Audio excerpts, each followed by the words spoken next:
You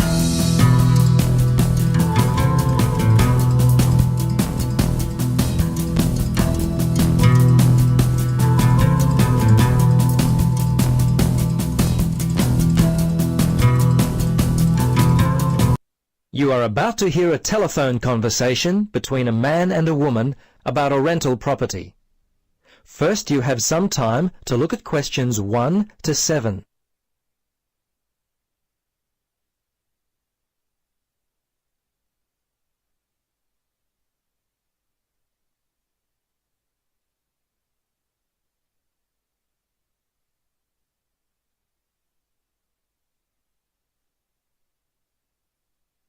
Now, listen carefully and answer questions 1 to 7. Central Realty, Jill speaking. How can I help you? Yes, hello, Jill. I've got a problem, a complaint I wish to register. Who should I speak to? You'll want to speak to Tracy, the residential manager. Just a moment and I'll put you through. Thanks. Hello, this is Tracy. I understand your rent is going to be increased. Yes, this is why I'm calling. I was told that my rent would not be increased for the length of my 6-month contract, which I signed only 4 months ago. What's going on? Is my landlord allowed to do this? I see. Yes. Okay. That seems strange. Look, can I take down some of your particulars and I'll register a formal complaint to the landlord on your behalf? Yes, sure, that'd be good. Firstly, name and address, contact details. Yes, Jane McSweeney. That's McSweeny. 3 Mauger Street. That's Maugher Street. Winderee, 3355. And the phone there? Yes, you can contact me on 334756, extension 3176. I generally arrive home by 6 o'clock in the evening, so you can call me around that time, but not after 9. Oh, sorry, 8:30, because that's the time I leave for work. Okay, so I should note down that the problem is that your landlord wants to raise your rent. And when did you first move in? Yes, well, the contract began on August 1st, and... oh, hang on. Sorry, that's the ending date. We actually moved in on February the 1st. Before you listen to the rest of the conversation, you have some time to look at questions 8 to 10.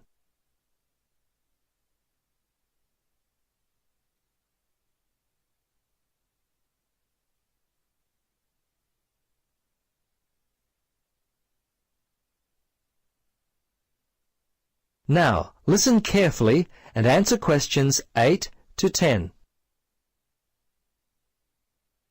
Okay, good. Now, if need be, you will have to send a letter to the Rental Tenancy Board. But as I said, first let us approach your landlord on your behalf and see if we can work out the problem before it gets to that situation. I'd be very surprised if you have to send a letter. 95% of these kinds of problems get solved early on. Okay. Now, if you have any problems you need to discuss, feel free to come in and talk with the general manager. In the meantime, if you would just wait until we receive an answer from your landlord, we'll be able to then plan our next step. Is there anything else I could be doing? Well, you could write a letter to the RTB listing all the events as they happened from your point of view. But as I say, hold on to it. Don't send it unless we have to. Well, that's about it for now. Thanks for your call. I'm sure we can sort this out. Thanks very much for your help. I hope we can sort it out too. Bye for now. Yes, bye. That is the end of part 1. You now have half a minute to check your answers.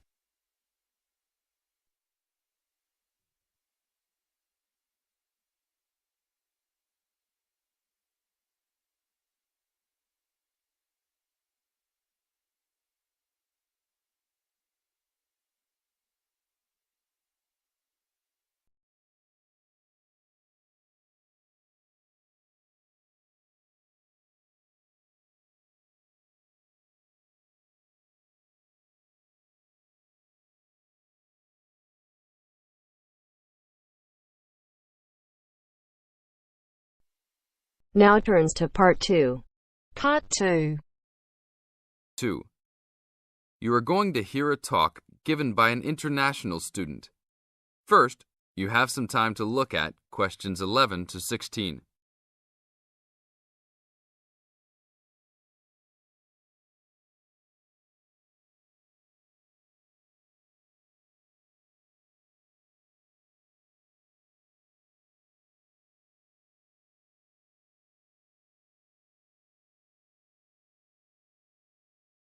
Now listen to the tape and answer the questions. As an international student coming from Sierra Leone, it gives me great honor to give these opening remarks and welcome you all to Ashesi University, where excellence is the code. I believe I speak on behalf of my fellow colleagues when I say we feel that we are the most fortunate and privileged university students in Ghana.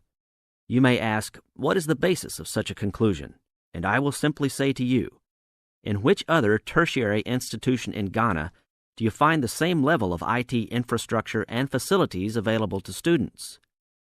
Where also do you find such a low ratio of students to lecturers and computers? In which other educational institution do you find 55% of students on some sort of financial aid, who in addition enjoy services and benefits such as job placement after graduation, on-campus employment that pays above the minimum wage, a supply of textbooks, and access to online databases? Ladies and gentlemen, there is no other institution of higher education in Ghana today that matches the learning environment and the quality of instruction at Ashesi. I could continue listing reasons why we students feel this way, but I only have 5 minutes for this speech. Believe me, I could go on for hours. At Ashesi, everyone is considered a leader and is treated special. Ashesi equips us with the necessary determination, strength, and belief in ourselves to be able to achieve our goals. We are being taught to think outside the box and to question and challenge our assumptions about the world we live in. This, ladies and gentlemen, is one of the benefits of a liberal arts education, which seeks to broaden our intellectual capacity.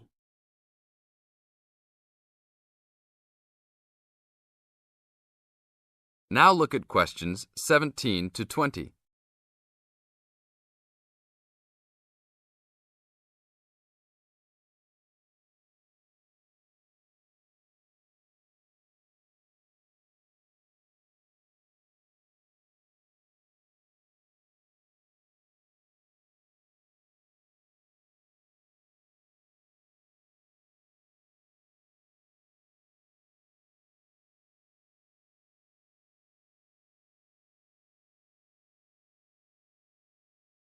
As the talk continues, answer questions 17 to 20. At Ashesi, we are also exposed to real-life situations and learn how to deal with them through a practical and vigorous academic program, as well as various seminars in which prominent leaders in their professions are invited as guests to interact and share their knowledge and experiences. Some people, even some of you in this audience, may believe that tuition at Ashesi is too high, but I say to you that the students here are unanimous in saying it is worth it.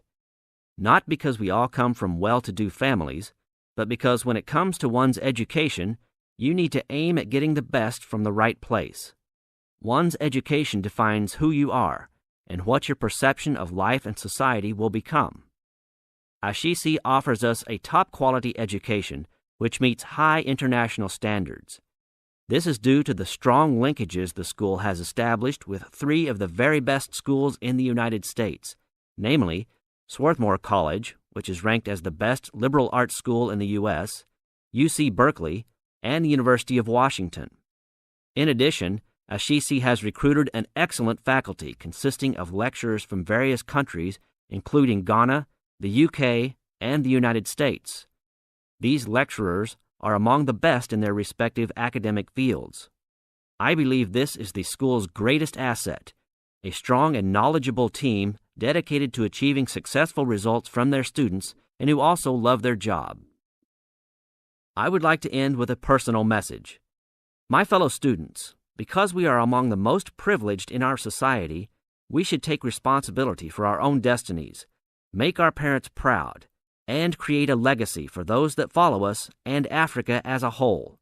We must give back to our society after completing school and achieving our goals in life, which I believe we all can if we properly utilize our time and take advantage of all that is offered here at Ashisi.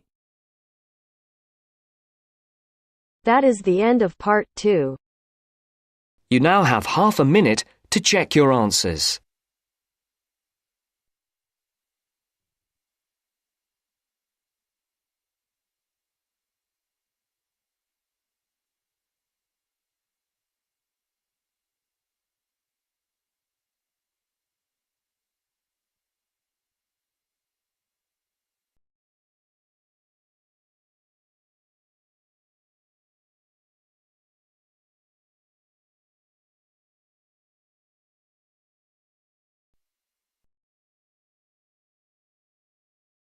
Now turns to part 3. Part 3. You will hear a conversation between a university student and a librarian about using the city archives. First, you have some time to look at questions 21 to 24.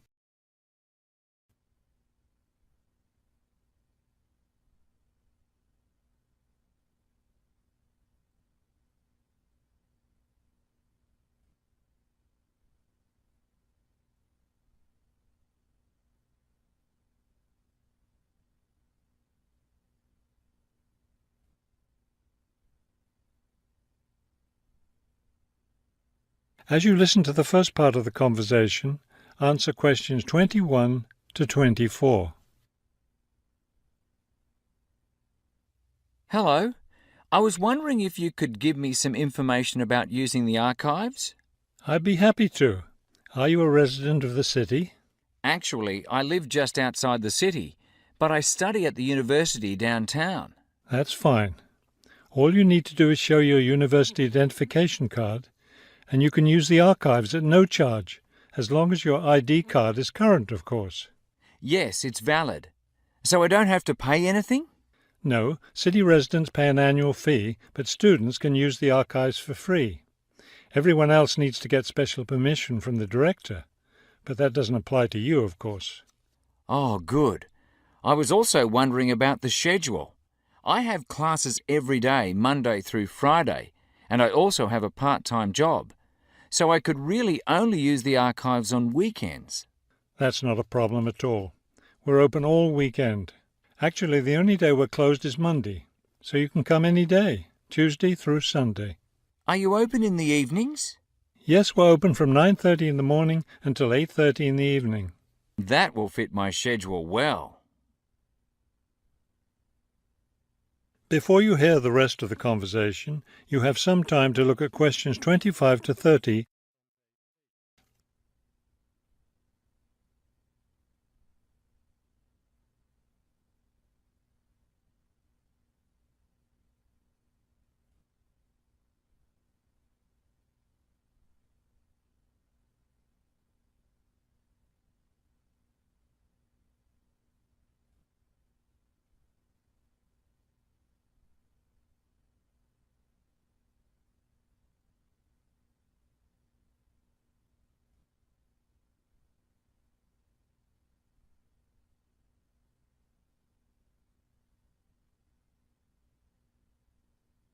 Now listen and answer questions 25 to 30.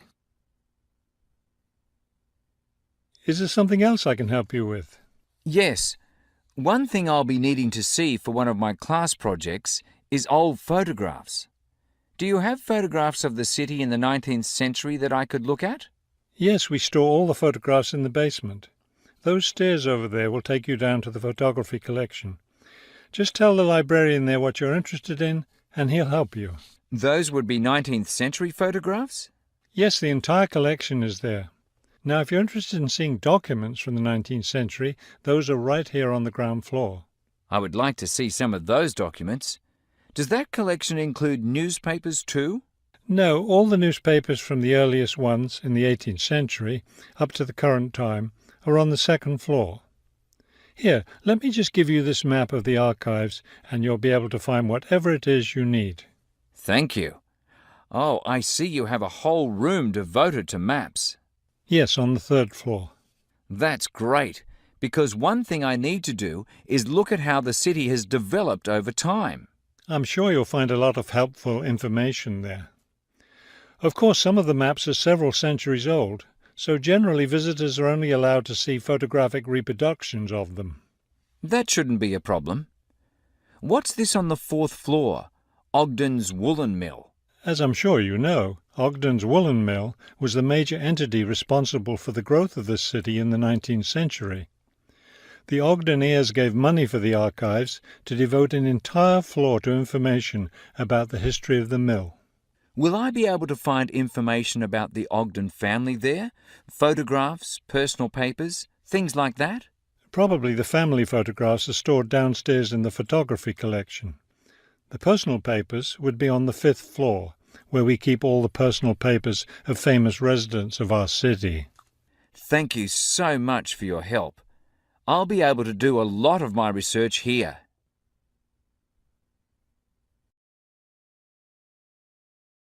That is the end of part 3. You now have half a minute to check your answers.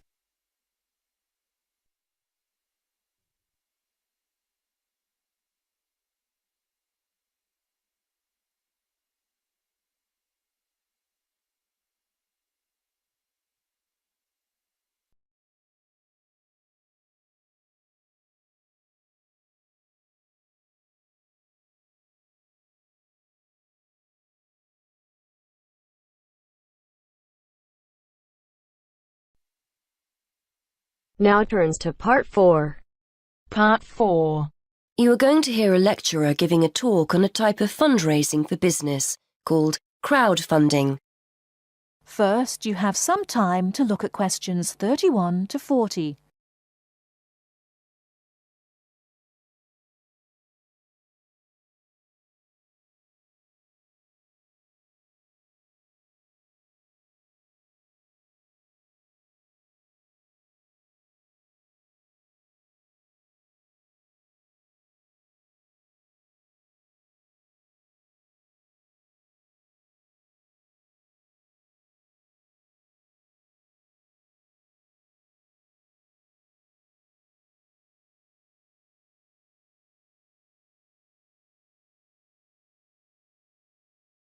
Now listen carefully and answer questions 31 to 40.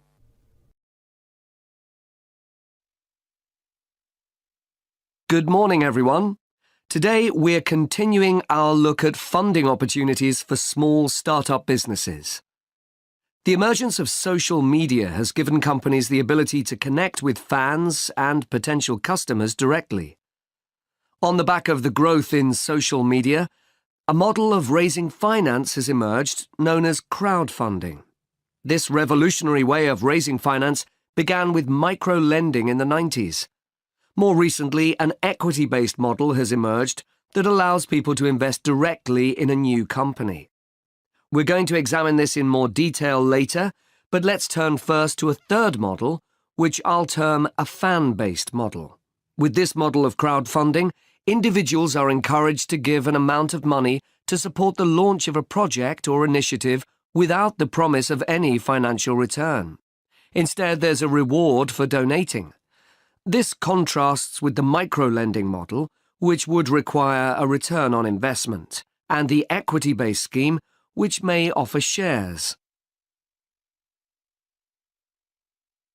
Crowdfunding portals or websites allow the business concerned to present the initiative along with the financial target required. There's a fixed time limit for fundraising, and if the target amount is reached, all donations are paid to the company or individual. Whether it's an author planning to write a new book, an independent film company looking to make a new film, or a technology company with an idea for an app, the person or company needing funding would turn to its fan base for support. This is managed through one of the many crowdfunding online portals that have emerged. Of course, a fan or supporter of a particular initiative is likely to give money anyway. But donation-based crowdfunding will often make donating even more attractive by offering a rewards-based incentive scheme. Let's take a film company, for example, that needs funding for a new film. For a small set donation, The donor might be offered a free ticket to the premiere or a DVD of the film. A larger set donation might be rewarded by the chance to attend a launch event when the film goes live. Those people who make bigger donations could even be offered the chance to meet the cast of the film, whilst the highest level donation could see the person's name mentioned in the film credits. For companies that already have a significant fan base, crowdfunding offers a fantastic opportunity to raise money quickly from a large number of people, each of whom donates just a small amount of money. Compare this to the time and effort that would be needed to sell your idea to investors or your bank manager, particularly in an age when raising finance can be difficult. The company may also have links with partner companies or organizations that run fundraising events. In this case, you can significantly increase participation by working with these organizations to promote your crowdfunding project. Another significant advantage is that you can reach out to your fan base for feedback on the project while it's being developed, thus making the final product more appealing. Crowdfunding enables you to raise awareness of the product at an early stage, thus increasing the potential for sales. With so many people behind you, it can also act as a great incentive to get the best possible product out on time and on budget. However, there are disadvantages to bear in mind. The model can be described as all or nothing. If you don't reach the monetary target required in the agreed time, all promises of donations are cancelled and no money is paid, leaving you back at square one. Should this happen, or still worse, you receive the funding but are unable to come up with the product, not only will your fans end up disappointed, but the portal will record the fact that you failed to reach your target, or that the initiative failed. Fulfilling all the pledges that you've made to people can also be very time-consuming. For example, remembering to send out copies of books or free cinema tickets can sometimes be forgotten in the excitement and frenzy of launching your product. People sometimes forget to factor in the cost of rewards when calculating profit margins. But these can be significant. And finally, if you have a small fan base, for example, you're a new company or have a small social media footprint, raising awareness of your initiative will be challenging. These drawbacks aside, donation-based crowdfunding is a wonderful opportunity for individuals or small startups to raise funds for that exciting new project whilst reaching out and connecting to the people who are most likely to support and promote your work for you. That is the end of part 4. You now have half a minute to check your answers.